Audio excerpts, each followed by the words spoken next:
Have you ever felt like the closer you get to someone, the faster they disappear? You open your heart, you give them space, you try everything to make it work, but it's like nothing sticks. 1 minute they're warm, the next they go cold. You're left wondering, did I do something wrong? Why do they always pull away just when things start to feel real? If that sounds familiar, you're not alone. And what you're experiencing isn't your fault. Hi, I'm Jim Rohn, and in today's video, we're going to crack the emotional code behind avoidant attachment, because here's the truth no one tells you. Avoidants always crumble when you finally understand this. What is this? That's exactly what we're diving into. And once you see it, it changes everything.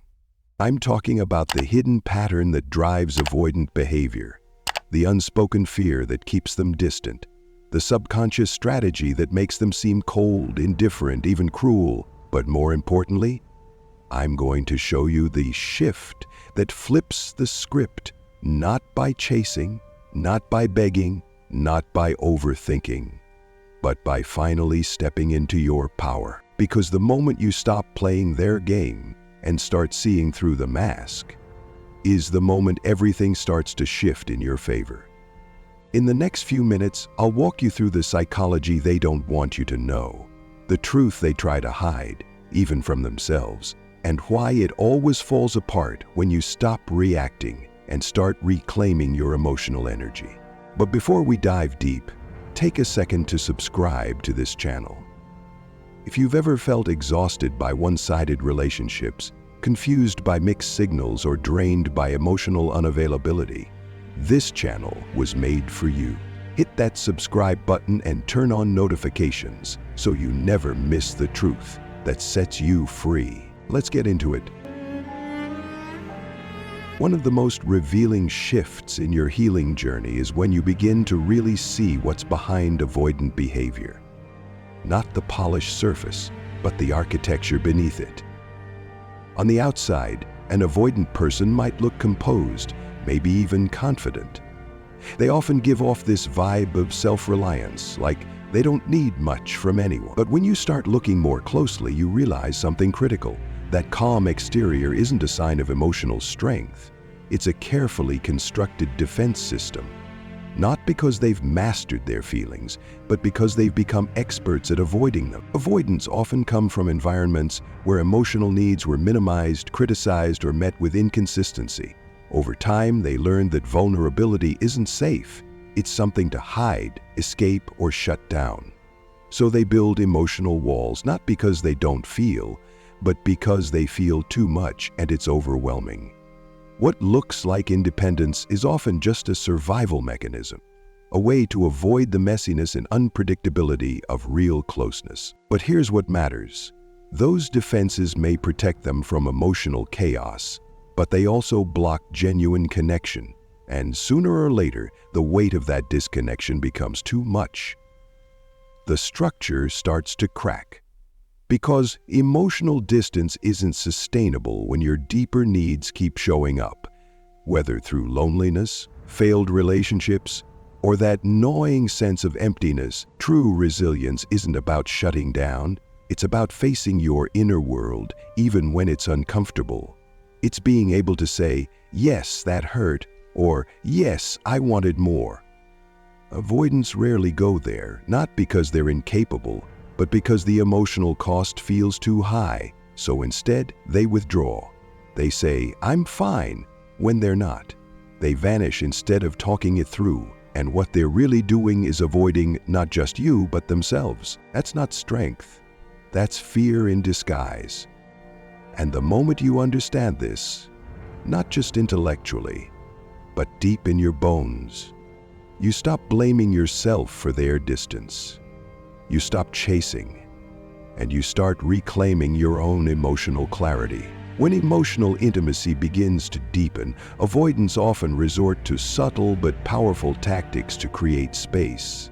They may go silent, downplay their feelings, or intellectualize the situation to avoid the vulnerability that connection demands.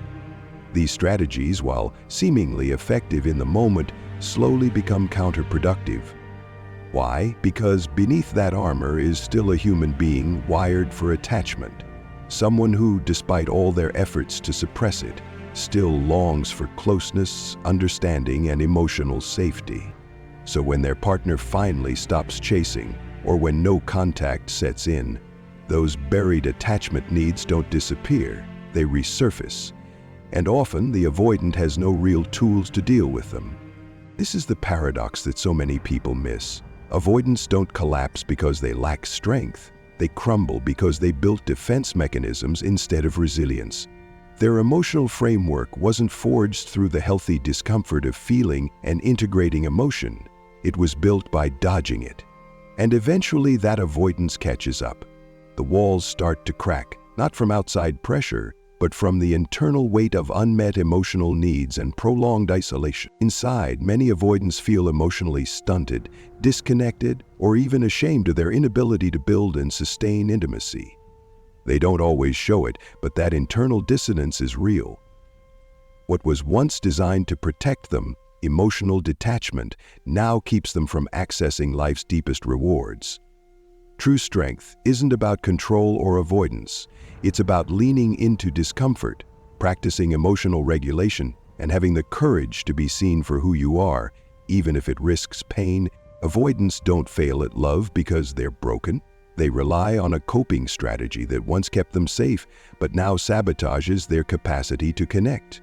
Until they recognize and confront this, their defense system won't protect them. It will imprison them. Emotional isolation, despite how it's often glamorized as strength or independence, simply can't sustain a fulfilling life. Humans are wired to connect. Our nervous systems calm in the presence of others. We grow, heal, and thrive through attunement, through being seen, heard, and emotionally met. And here's the cost. When someone spends too long in emotional isolation, subtle psychological symptoms begin to accumulate.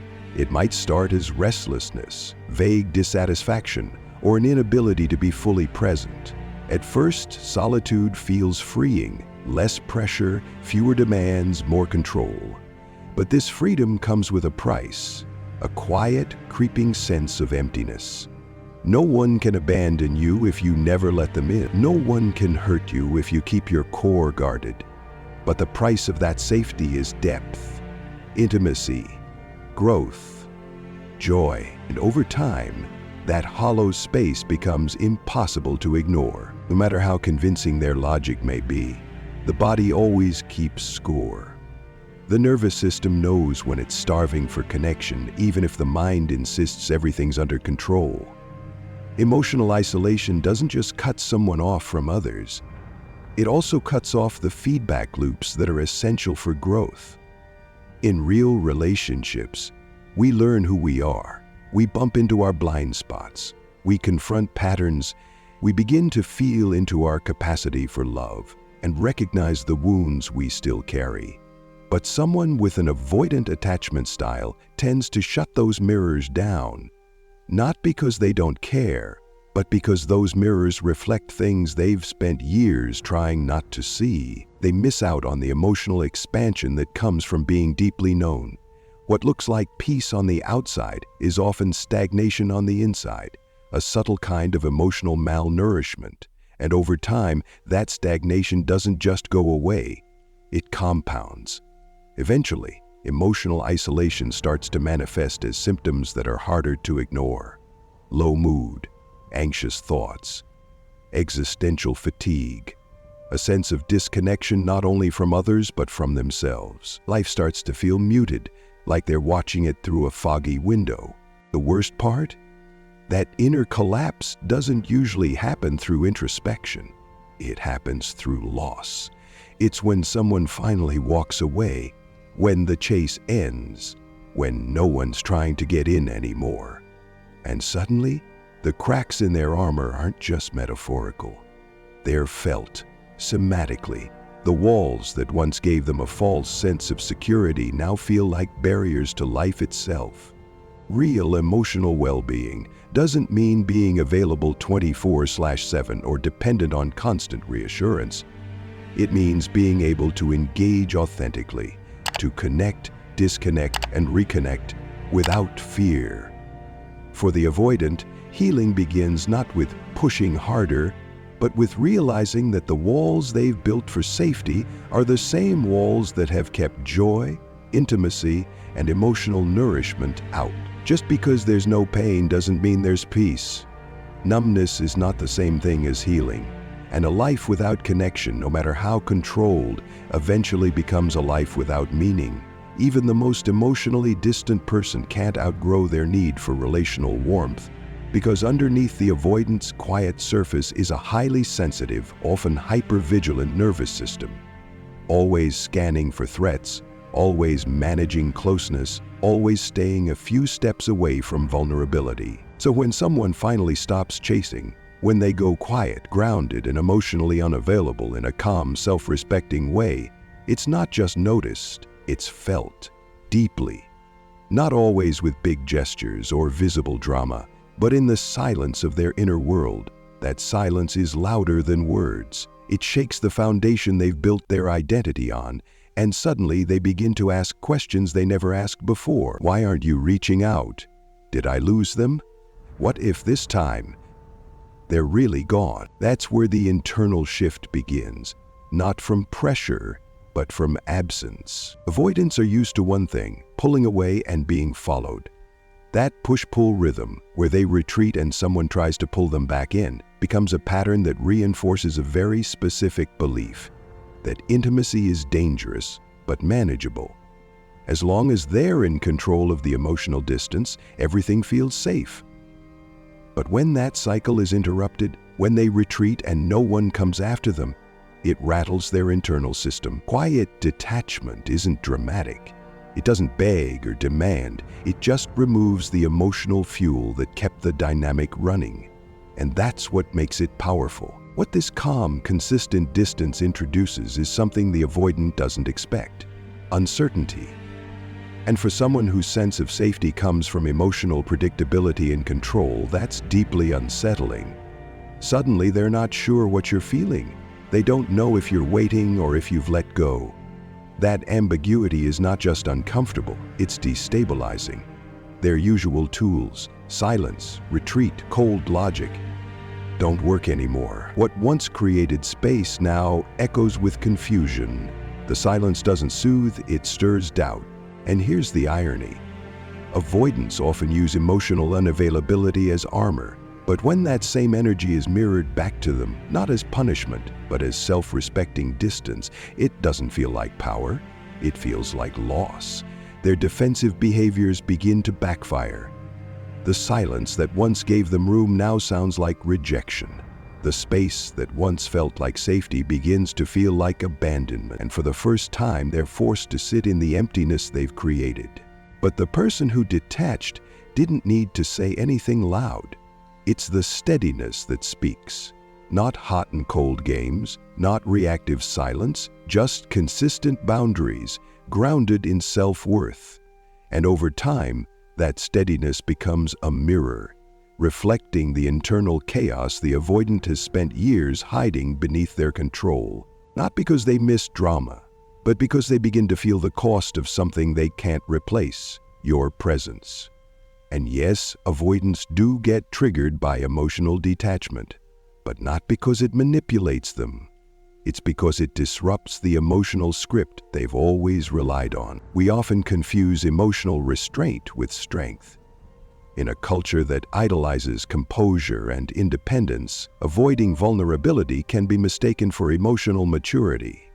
But that's not strength, it's fear wearing the mask of control. Real strength is the willingness to lean into discomfort, to face the unpredictable, the unfiltered, the emotionally raw. Vulnerability is a weakness. It's the foundation of true connection, and for the avoidant, that truth can be terrifying. Because it shatters the illusion they've built, that needing nothing is safer than risking everything. They don't withdraw because they don't feel. They withdraw because they feel too much, and they've never learned how to handle it without shutting down. The fear of being consumed, of losing themselves in closeness, or of being seen and found unworthy. It's these fears that guide their every move, so they opt for logic over emotion, distance over risk, control over truth. But that trade-off comes at a cost, because the longer they stay hidden, the more they miss the very things that give life meaning: love, depth, and emotional connection. You can't experience intimacy without being seen. And being seen means letting go of the illusion of control. It means saying, "Here I am. I care. And yes, that gives you the power to hurt me." That honesty, that emotional exposure, it terrifies the avoidant mind. But it's also the only door to real freedom, because in showing who you really are, you get something more important than safety. You get integrity. You get truth. You get the chance at human connection that's real, mutual, and healing. Avoidants may pride themselves on not chasing, not begging, not breaking down. But that's not resilience, that's suppression. And suppression always has a cost. It limits emotional growth. It breeds loneliness. It keeps relationships shallow or unstable.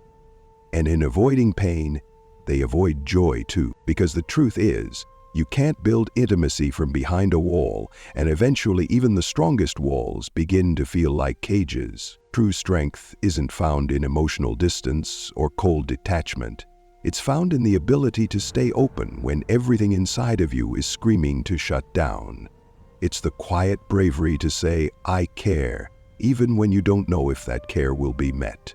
Emotional maturity means welcoming discomfort as part of the human experience, not running from it. It means choosing to remain present, not because it's easy, but because it's real. And ironically, when you begin to live this way, when you stop avoiding and start connecting, you realize that the pain you were so afraid of isn't nearly as suffocating as the emotional numbness you've been living with. Avoidance might feel safe, but over time it becomes a prison. You don't grow there, you don't love fully there, you just survive, barely. For someone with an avoidant attachment style, emotional control is the cornerstone of their internal world. Predictability, distance, space, these are the tools they use to regulate the anxiety that closeness brings. They've spent years crafting a delicate emotional ecosystem, one where they never have to feel out of control. But the moment you step back, not out of anger, not to manipulate, but from a grounded, self-respecting place, that system starts to falter, because the one variable they've always counted on, your emotional availability, is gone. Even if they've acted cold or withdrawn, your presence gave them something, emotional leverage. As long as you were still there, still responding, still hoping, they felt safe enough to keep their distance without truly losing you. But once you go silent, once you hold that silence not as punishment, but as peace, they feel it deeply. Suddenly, avoidance doesn't feel like control anymore. It feels like emptiness. And that's the shift they don't expect. They were used to being the one who pulls away, who holds the power of disconnection. But now, they're the one left in the quiet. They're the one wondering. And for someone who built their identity around emotional detachment, that role reversal is destabilizing. No contact doesn't just remove a person, it removes the structure that made them feel secure. Without your emotional energy present, the avoidant is left with the one thing they've worked so hard to avoid: themselves. The expectation was that you'd reach out first, that you'd break the silence, that you'd chase, because that's what always happened before. That was the pattern. But when the pattern breaks, the avoidant is forced to confront a part of themselves they've never truly met. The part that fears rejection, uncertainty, and even shame. For the first time, they're not the one creating space, they're on the receiving end of it. And that shift pushes them into a psychological state they've spent years building defenses against. The silence they once used as armor now feels like absence. The distance they once equated with safety now triggers insecurity. And more than anything, the realization begins to take root. Emotional disconnection hasn't protected them from loss. it may have caused it. They can no longer watch your moves, interpret your responses, or feel reassured by your attention. You've gone quiet, you've stopped feeding the loop, and now their inner tracking system, built on emotional patterns and subtle control, starts to panic. They may act unaffected, but don't be fooled. Avoidants are always paying attention. They may not express it, they may not chase, but they're noticing every silence, every shift, every missing message. And when the usual cues are gone, they're not in control. They're confused. What once felt like power now feels like disorientation. Are you really moving on? Did they misread how far you'd go for them? That lingering question, did I lose them, starts to gnaw at the avoidant's internal sense of dominance. Not hearing from you doesn't just register as silence, it disrupts their emotional command center. For someone who relies on emotional control to feel safe, this ambiguity is destabilizing. And the hardest part? There's no one left to project their feelings onto. No more reactions to analyze. No more emotional cues to track. They're finally left alone with what they've spent years running from, their own defenses. That isolation they once clung to? It starts to feel less like sanctuary and more like a psychological mirror. And what it reflects back isn't strength, it's fear, it's avoidance. It's a trail of missed opportunities and now possibly real loss. No contact isn't a punishment, it's a boundary. It dismantles the emotional scaffolding they once used to keep closeness on their terms. When the safety net of your emotional availability disappears, they're no longer safely disengaged. They're exposed. And this is where transformation begins. Because discomfort is often the first sign that something real is surfacing. There's always a turning point in these dynamics, especially in relationships where one partner is emotionally anxious and the other is emotionally avoidant. It's the moment the giver stops giving. The moment the one who kept reaching, loving, explaining, finally understands that they've been bleeding emotionally for someone who never once extended a hand in return. It's a brutal clarity, but it's the start of self-reclamation. You tried. You overextended. You softened your truth to be palatable. You offered your heart with trembling hands to someone who met emotional depth with retreat, control, or numbness.